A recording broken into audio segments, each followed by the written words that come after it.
कुछ ऐसे सिम्टम्स के बारे में बात करेंगे जो लगते एसटीआई जैसे हैं। आपको लगता होगा शायद एसटीआई हो गया या सेक्सुअल रूट से जो ट्रांसमिट हुआ है, बट एक्चुअली वो सेक्सुअल रूट से ट्रांसमिट होने वाले इन्फेक्शन नहीं होते। उसमें एक पहला है जिसको हम बोलते हैं पर्ली पेनाइल पेप्यूल्स। होता क्या है कि पेनिस के रिंग जो जो ऐसे ग्लैंड्स का जो एंड होता है वहाँ पर छोटे छोटे दाने बन जाते हैं एक रिंग में। वो दिखता है जैसे कि एक्चुअली में वो कोई इन्फेक्शियस रीज़न है उसका, बट ये प्योरली कॉस्मेटिक है, कुछ करना नहीं होता। अगर बहुत ज़्यादा किसी को परेशान करे तो हम उसको हटा देते हैं कॉस्मेटिक रीजंस की वजह से।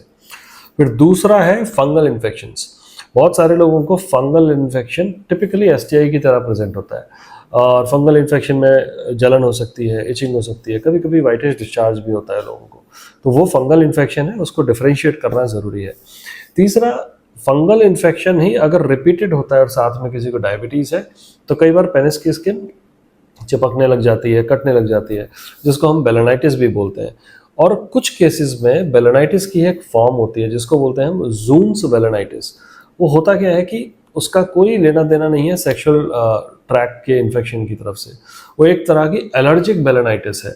तो कुछ लोगों को इनफैक्ट यूरिन से भी वो आपको एलर्जी हो सकती है। सो यूरिन या किसी कोई ऐसा कॉस्मेटिक प्रोडक्ट यूज़ किया या whatever any allergen that he use, उसकी वजह से वो हो गया।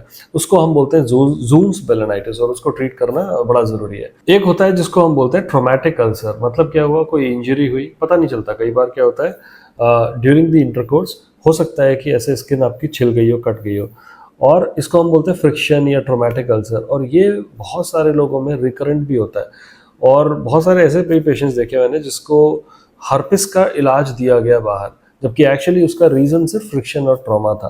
एंड लास्टली, स्किन टैग और वॉट्स में डिफरेंशिएट करना। तो बहुत सारे टैग्स होते हैं जो मेटाबॉलिक सिंड्रोम की तरफ इशारा करते हैं, तो हर होने वाला टैग ज़रूरी नहीं है कि वो एसटीआई का ही हिस्सा हो। तो ये सारी कंडीशंस हैं। तो जब भी कोई पेशेंट अल्सर की तरह प्रेजेंट करता है, we take a detail history and do examinations to find out what is the cause of that particular issue. So not necessarily everything happening down there is because of sexually transmitted infections. Thank you. कुछ ऐसे symptoms के बारे में बात करेंगे जो लगते STI जैसे हैं। आपको लगता होगा शायद एसटीआई हो गया या सेक्सुअल रूट से जो ट्रांसमिट हुआ है, बट एक्चुअली वो सेक्सुअल रूट से ट्रांसमिट होने वाले इन्फेक्शन नहीं होते। उसमें एक पहला है जिसको हम बोलते हैं पर्ली पेनाइल पेप्यूल्स। होता क्या है कि पेनिस के रिंग जो जो ऐसे ग्लैंड्स का जो एंड होता है वहाँ पर छोटे छोटे दाने बन जाते हैं एक रिंग में। वो दिखता है जैसे कि एक्चुअली में वो कोई इन्फेक्शियस रीज़न है उसका, बट ये प्योरली कॉस्मेटिक है,